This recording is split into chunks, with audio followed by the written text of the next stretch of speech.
It's the Kyle Heimann Show on Redeemer Radio. To go into these things with no expectations is better than to have expectations.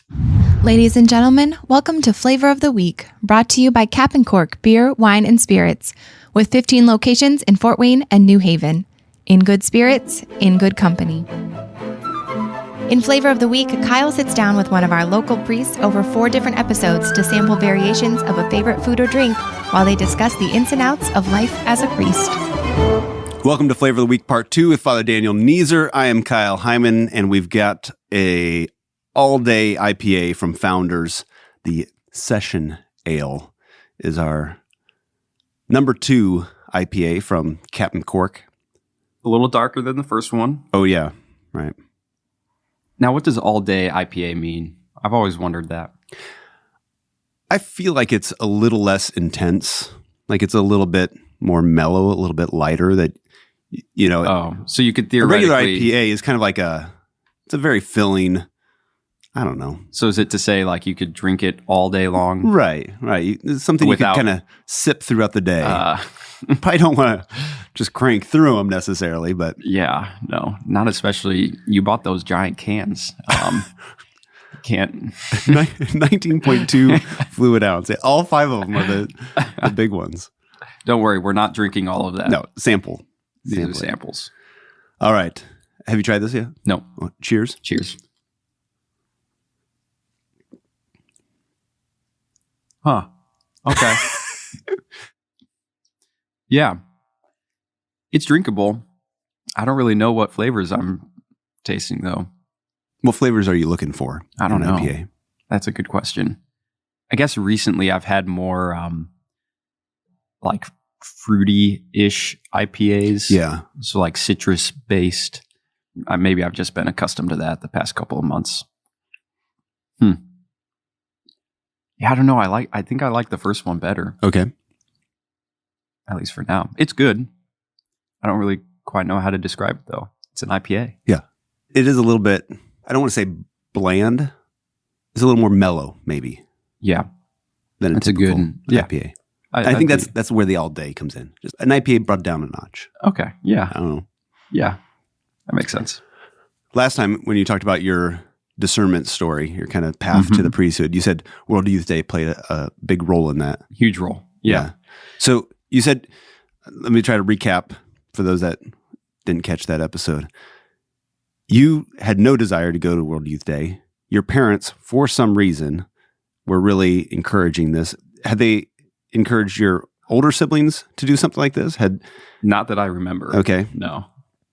And you reluctantly went, kind of fearing what it was going to be like being around a bunch of priests and nuns for a trip. Were you excited about the idea of going out of the country?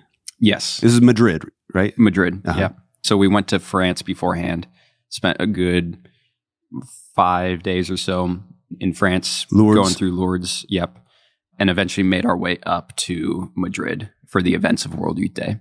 Okay. So, and then since then, I've been to Poland for that World Youth Day, Krakow, and then as well Panama, which has been great. So are you a lifer now? So this is the thing. Are you addicted? So when we were in Lourdes, there was a day when we were able to, it was one of our first days there, and we had an opportunity to go to confession with one of the priests that was with us from the diocese, and Father Paul Beater was with us, and he's since passed away, and I don't really know his story too well, but he was an old priest. I mean, just think of, I don't know how old he was at the time, but in my mind, here's like a 80-year-old priest going to Madrid with all of these youth from the diocese. Yeah. And he's just like, here for the ride. But anyway, there's just this image of him. So I went to confession with him when we were in Lourdes. I just remember that distinctly. And it was a wonderful, wonderful experience because that was kind of my first confession there. And it'd been a while since I've been to confession. So that gave me a nice clean slate for World Youth Day. It's great.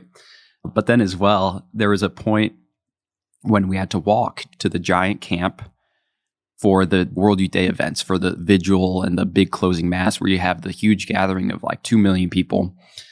And this walk in Madrid in the summer was brutal. And here is Father Paul Beater just like humming along, you know, as people are like passing out from heat stroke and all over the place. You're a college runner. Like, it's not like you're an out of shape young person. I'm not happy about this at all. this walk. And there were a couple other, it was nuts. It was so hot. And we had to walk for like, it was something like 8 to 10 miles. Anyway, for those that don't know, that's part of these World Youth Days is this long walk pilgrimage. Yep. Unnecessarily so. Like, you could just have a bus drop you off there, but they drop you off 8 miles away so that you have this experience of hiking. Yeah. Right? Yeah. I mean, pilgrimages are there's supposed to be an element of suffering in them, whether that's imposed on us forcefully. You're going to have a good experience of a pilgrimage, whether you like it or not. We're going to make you suffer. But anyway, that's just kind of the typical World Youth Day experience is there's an off-site, giant, abandoned field or place where they can hold 2 to 3 to 4 million people. Right. That's not going to fit in downtown Madrid. No. So anyway, there's this image of Father Paul Beater going with us.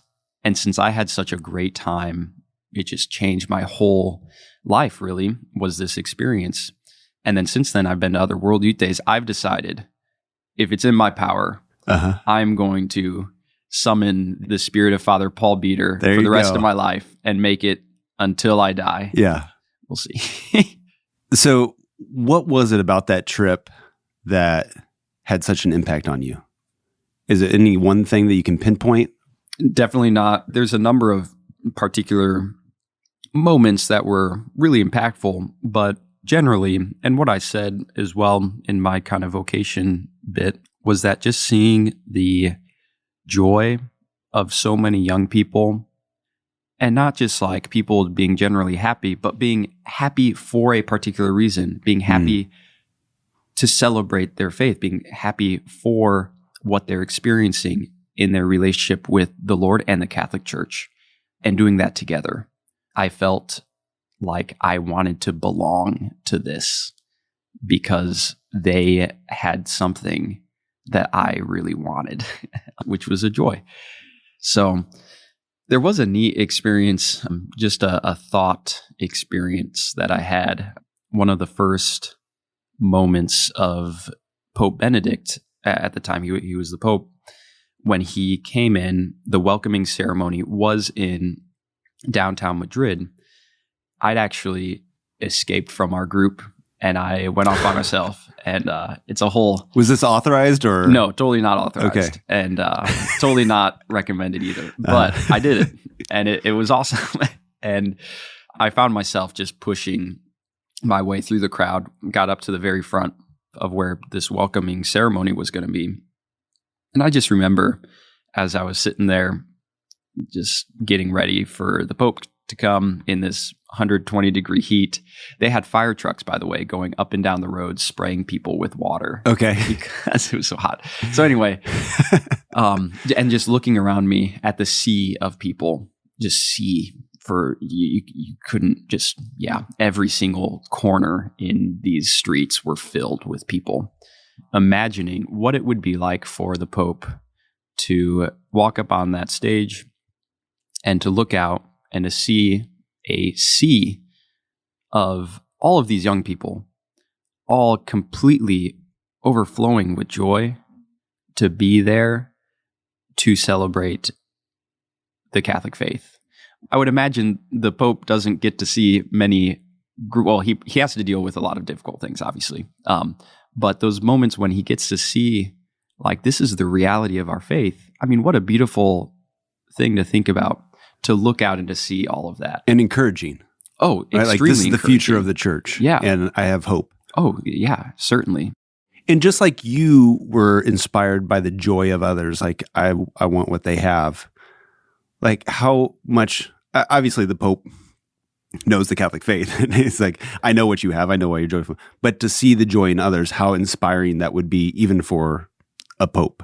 Oh, yeah. Like, just give you that energy to keep going, to keep fighting, to deal with the struggles of every day, the difficult things that he has to deal with, because like, this is why I'm doing it. Yeah. So I thought about that when I was there by myself.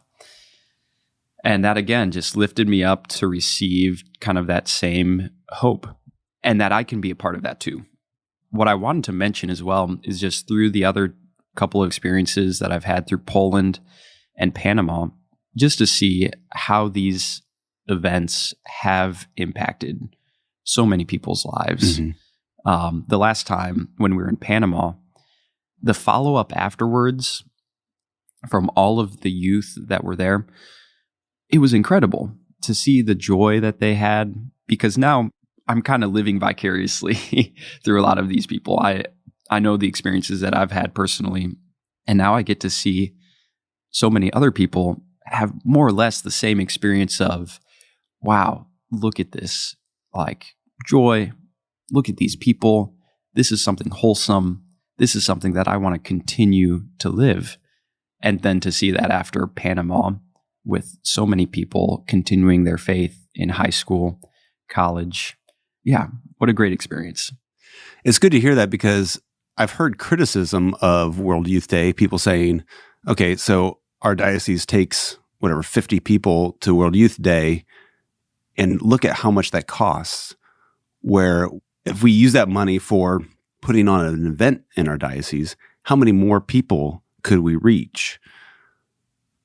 Why would you say that World Youth Day is worth the effort, worth the finances, and why are you so excited about World Youth Day versus let's just do a huge event here locally? Well, I mean, the reality is that both and works.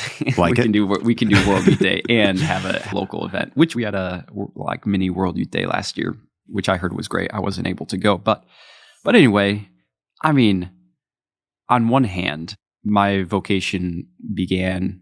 The seeds of faith really started to sprout from my experience in World Youth Day. Mm-hmm. So to say that it was a waste of money is completely an affront to my own experience. Yeah. So that's one hand.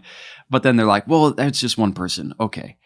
Well, you keep going down the line and talking about all of these testimonies from all of these youth.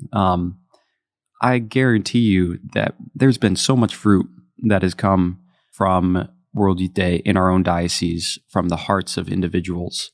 And certainly seeds of faith have been sown. A new joy has been planted in more than a handful of people that have gone.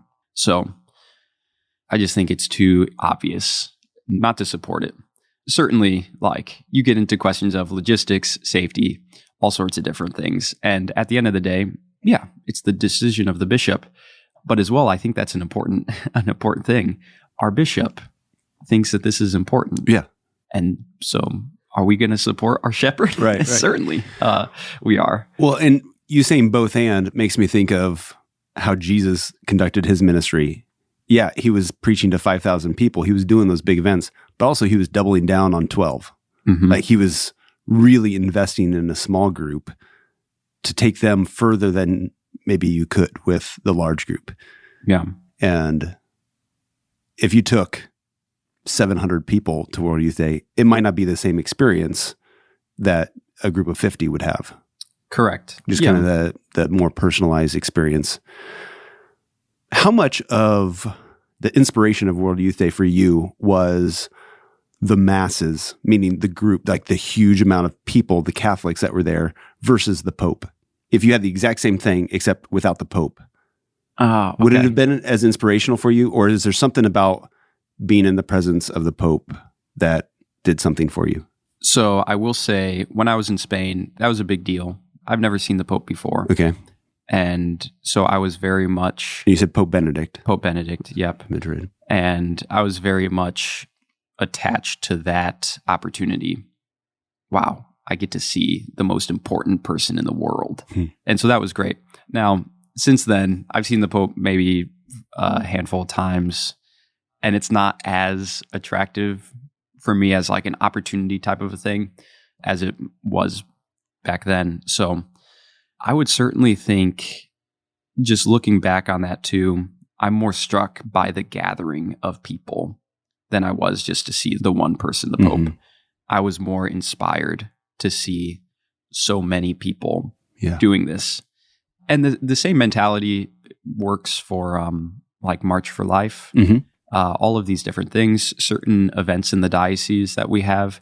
When you have a gathering of people who are all there to celebrate the Catholic faith, there's a single-mindedness in the mission and a joy that really, it's, at least for me, it's been overwhelmingly inspiring. It's just easy. You see all these people and you're like, oh, great.